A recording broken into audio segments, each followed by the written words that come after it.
삼성전자가 역대급 매출, 영업이익, 역대급으로 정말 잘 벌었기 때문에 96,000원까지 올라갔었습니다. 그러나 갑자기 92,000원까지 떨어졌습니다. 그게 왜 그러냐면 말이 안 돼요. 이게 말이 안 돼.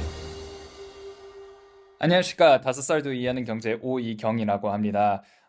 오늘은 삼성전자에 대해서 말씀드릴 예정입니다. 오늘 역대급 실적 발표 때문에 역대급 매출, 영업이익, 쉽게 말해서 돈을 정말 잘 벌었기 때문에 96,000원까지 올라갔었습니다. 그러나 시간이 지나면서 오후 3시에 갑자기 92,000원까지 떨어졌습니다. 그게 왜 그러냐면 미국하고 중국의 갈등이 때문인데요. 이 이유 때문에 저는 개인적으로 삼성전자에 투자하는 것을 별로 좋아하지 않고 삼성전자 같은 한국 주식에 투자를 하지 않고 왜 대부분 미국 주식에 투자하는지 오늘 하나씩 설명해 드리겠습니다.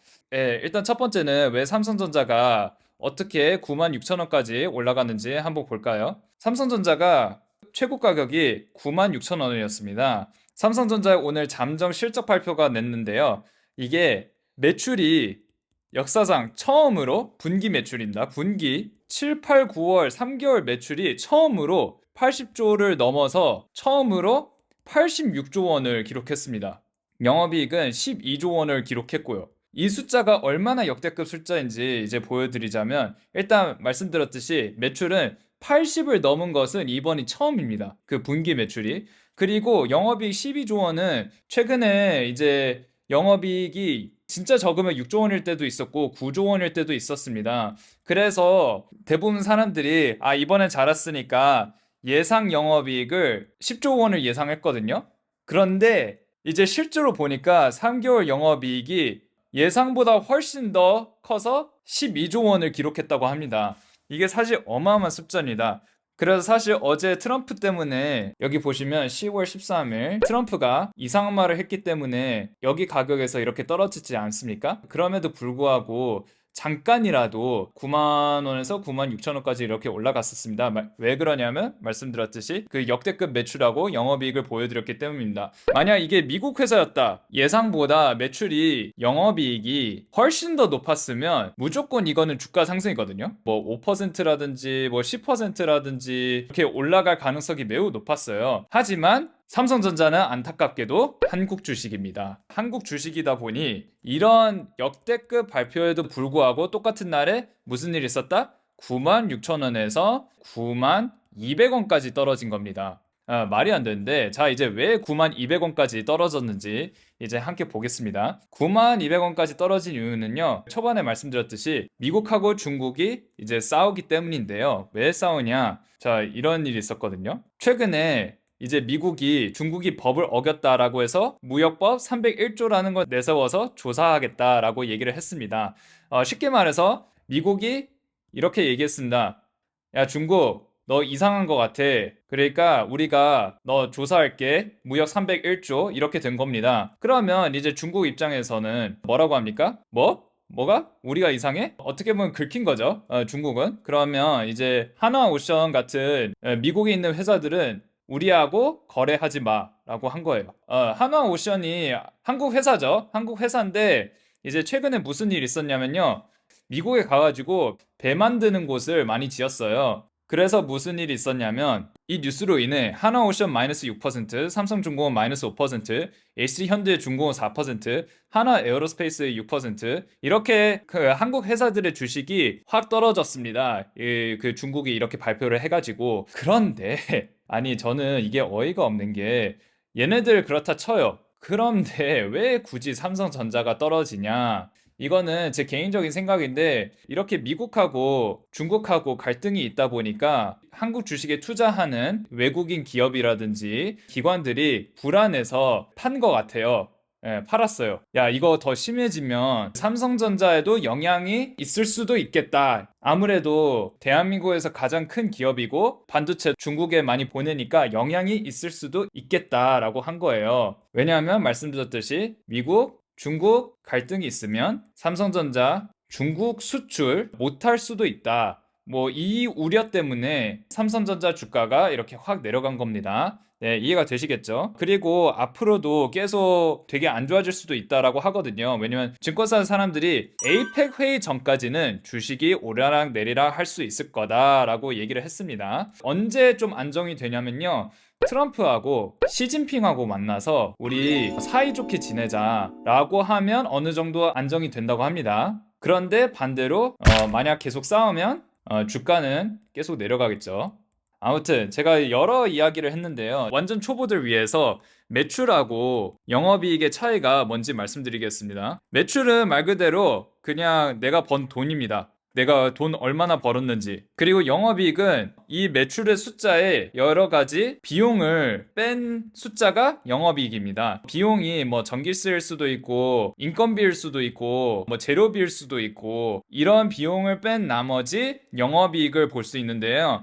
영업이익이 가장 중요합니다. 사업을 운영하는 사람으로서 영업이익이 가장 중요합니다. 그게 왜 그러냐면 영업이익 숫자를 봐야지 이 회사가 얼마나 운용을 잘하는지 알 수 있거든요. 매출이 높고 비용이 주는 게 가장 베스트 케이스죠. 근데 매출 높고 비용도 높으면 사실 그거는 그렇게 좋은 회사가 아닙니다. 매출이 높고 비용이 낮은 거를 확인하기 위해서 영업이익이 가장 중요하다고 볼 수 있습니다. 자, 아시겠죠? 그래서 그게 매출하고 영업이익이 차인데요. 자, 매출 삼성전자 매출이 86조 원이었습니다. 이게 분기 매출이에요. 분기 매출. 그 7, 8, 9월을 더해서 합한 게 86조 원입니다. 보통 삼성전자 매출이 1년 매출이 한 300조였습니다. 작년에는 300조 원이었거든요. 300 나누기 4는 뭡니까? 4, 5, 20, 4, 6에 24, 4, 7, 28, 28, 20, 뭐 75. 평균 75조 원을 분기 매출로 벌거든요. 근데 75조 원보다 훨씬 큰 86조 원이기 때문에 엄청나게 큰 숫자라고 볼 수 있습니다. 이 매출 HBM 덕분인데요. HBM으로 사실 10조 원을 벌었기 때문에 매출의 숫자가 훨씬 더 높게 나왔다고 얘기를 할 수 있습니다. 자, 그럼 이제 HBM은 무엇이냐? HBM을 설명하려면 이제 큰 그림을 그려야 됩니다. 여기서 이게 집이 있다고 칩시다. 집이 데이터 센터라고 생각을 하시면 되거든요. 데이터 센터에 무슨 일을 하냐면요. 데이터가 엄청나게 많은데요. 이 데이터들이 서로 이제 대화를 나누면서 쉽게 말해서 대화를 나누면서 그 뭔가 결과를 보여주거든요. 예를 들어서 제가 그 챗 GPT한테 심슨 그림 그려줘라고 하면 여기 있는 데이터를 엄청나게 많이 굴려가지고 여기 데이터 모르고 저기 데이터 모으고 이게 계속 왔다 갔다 하면서 그 심슨 그림이 나옵니다. 그래서 여기서 HBM은 무슨 역할을 하느냐? 이게 사실 그 그림을 그리는 애들이 누구냐면요. GPU거든요. 이렇게 서로 데이터가 왔다 갔다 하면서 그림을 만드는데 누군가 데이터를 GPU에게 가져가야 됩니다. 여기 있는 데이터를 이쪽으로 옮겨야 되지 않습니까? 뭘 옮길 때 뭐가 필요합니까? 가방이 필요하지 않습니까? 가방이 이렇게 있는데요. 이 가방에서 데이터를 꺼내서 GPU가 이 데이터를 이용해 가지고 그 다음에 그림을 만드는 거거든요. 이 가방이 바로 HBM입니다. 이 가방이. HBM은 이 가방 역할을 합니다. 데이터를 최대한 빨리 GPU한테 이렇게 옮기는 역할을 하거든요. 그래서 우리가 그 챗 GPT한테 입력하면 그림이 바로 나올 수 있는 이유가 바로 GPU에 HBM이 있기 때문입니다. 그래서 AMD라는 회사가 사실 어떤 회사냐면요. 엔비디아처럼 GPU를 만드는 회사인데요. 여기 GPU 안에 조그맣게 이렇게 HBM이 들어가 있습니다. 그리고 이게 GPU의 비용의 10%라고 하더라고요. 비용이. 그 다음에 이 HBM을 누가 만드냐? 삼성전자 그리고 SK하이닉스입니다. HBM이 잘 팔리다 보니까 그 10조 원 매출이 나서 그래서 매출이 86조 원으로 그 역대급 매출로 올라간 겁니다. 자, 그 한국 주식을 이해를 하려면 이 컨셉을 무조건 이해를 합니다. 한국 주식을 거래하는 세 분류가 있는데요. 첫 번째는 개인입니다. 두 번째는 외국인, 세 번째는 기관입니다. 개인은 누구냐면요. 저 같은 사람, 아니면 당신 같은 사람, 일반인이 주식을 뭐 사고 팔지 않습니까? 그게 바로 개인입니다. 자, 그럼 외국인은 뭐냐? 외국인은 실제로 엄청나게 큰 미국이나 홍콩에 있는 엄청나게 큰 회사입니다. 이제 그 큰 손이라고 볼 수 있어요. 블랙스톤이라든지 아니면 블랙락이라든지 엄청난 큰 기업이 있죠. 이제 몇백조 원을, 몇천조 원을 굴리는 회사인데요. 이런 외국 기업들이 이제 외국인이라고 볼 수 있습니다. 그냥 외국인은 큰 손이라고 생각하시면 됩니다. 외국인이 들어가면 한국 주가는 무조건 올라간다. 근데 외국인이 팔면 한국 주가도 무조건 내려간다. 이렇게 생각하시면 됩니다. 그래서 외국인이 사실 제일 중요한데요. 그 다음에 가장 큰 그 분류는 기관인데요. 기관은 누구냐? 기관은 여기 보시면요. 코스피에 그 한국 주식 지수에 누가 투자했냐면요. 금융투자, 보험, 사모펀드, 은행, 연기금 이런 애들이 다 기관이라고 보시면 됩니다. 그래서 근데 그 기관은 저는 개인적으로 솔직히 별로 중요하지 않다 생각하고 제일 중요한 건 사실 외국인입니다. 외국인이 어떻게 움직이느냐에 따라 주가가 확 올라갈 수도 있고 내려갈 수도 있습니다. 그래서 이제 최근에 그 삼성전자 주가를 보면요. 저가가 92,200원이었는데 이제 91,600원까지 올라갔지 않습니까? 그게 왜 그러냐면 96,000원에서 92,200원까지 이제 내려갔을 때 무슨 일이 있었냐면요. 외국인 그리고 기관이 많이 팔았기 때문입니다. 삼성전자 주가를. 왜 그러냐? 그 미국하고 중국 갈등 때문입니다. 또 이제 92,200원에서 또 91,600원까지 올라가지 않습니까? 그게 왜 그러냐면 외국인들이 조금씩 샀습니다. 그래서 이렇게 올라갔거든요. 또 갑작스럽게. 어디서 알 수 있냐면요. 자, 보세요. 기관은 이날 오후 3시까지 5,300억 원 주식을 팔았다. 반면 외국인 투자자는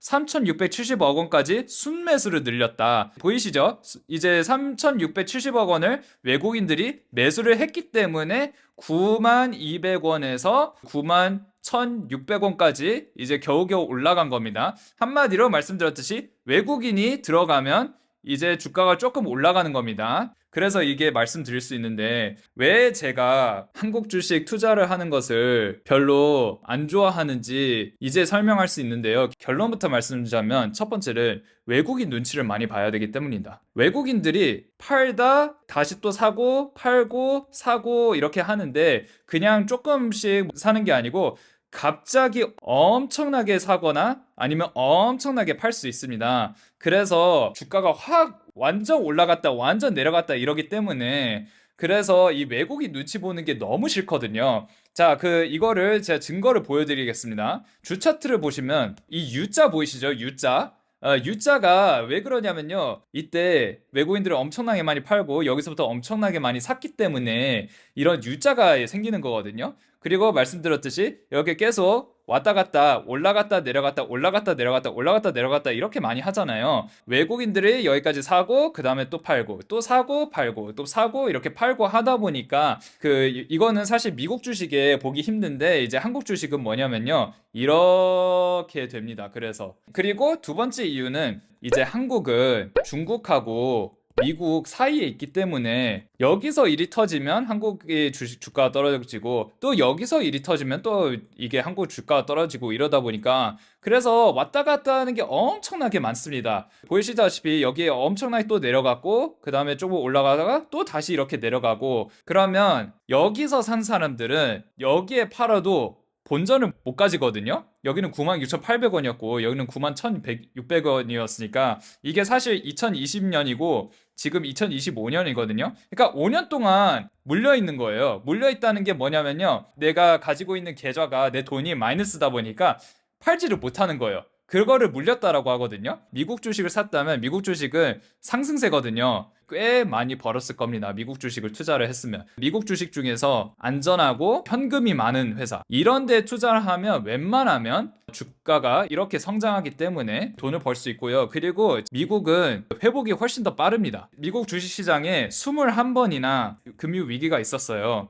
근데 다 1년 안에 턴어라운드가 됐어요. 그러니까 빨리 회복을 했어요. 근데 반면에 대한민국에서 가장 큰 회사 삼성전자인데 삼성전자는 코스피가 대한민국의 그 제일 큰 기업들을 가지고 있는데 삼성전자가 여기서 그 가지고 있는 비중이 25%나 돼요. 20%인가? 뭐 그 정도 돼요. 그런데 이 큰 회사가 지금 아무것도 못하고 있잖아요. 계속 이 박스권에 갇혀 있잖아요. 그래서 돈을 벌기 되게 힘들죠. 이제 삼성전자 같은 주식으로 돈 버는 방법은 딱 하나 있는데요. 엄청나게 초단타를 치는 거예요. 초단타는 뭐냐면요. 빨리 사고 빨리 파는 건데요. 이거는 고수들의 영역이에요. 고수들의 영역. 여기서 사고 여기 팔고, 여기서 사고 여기 팔고, 여기서 사고 여기 팔고, 여기서 사고 여기 팔고, 이렇게 돈 벌 수는 있는데 대부분 우리는 초보지 않습니까? 저도 초보라고 생각을 하고 여러분들도 다 초보지 않습니까? 초보들은 한번 여기 사면 그냥 가만히 내버려 두거든요. 뭐 자기 일 하고 직장 다니면서 월급 받고 이렇게 하는데,